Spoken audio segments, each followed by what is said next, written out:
வணக்கம். இந்த காணொளியை காணும் அனைவருக்கும் இந்த நாள் இனிய நாளாக அமைய வாழ்த்துக்கள். வாங்க காணொளிக்குள் செல்லலாம். இன்றைய பதிவு வைகாசி விசாக நன்னாள்.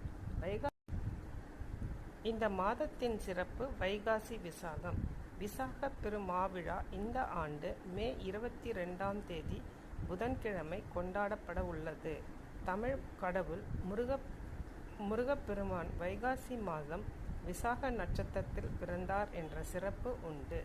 சித்திரை முடிந்து வைகாசி மாதம் ஆரம்பிக்கும் பொழுது வணங்க வேண்டிய தெய்வமாக குலதெய்வத்தை வேண்டிக் கொண்டு கும்பத்தை வீட்டில் வைத்தால் குடும்பத்தில் நிம்மதி பிறக்கும் என்பது நம்பிக்கை. இந்த வைகாசி மாதத்தில் வழிபாடுகள் மேற்கொண்டால் ஆயுள், செல்வம், புத்திரப்பேறு ஆகியவை கிடைக்கும். ஓமாக வாழ்க வளமுடன். வணக்கம்.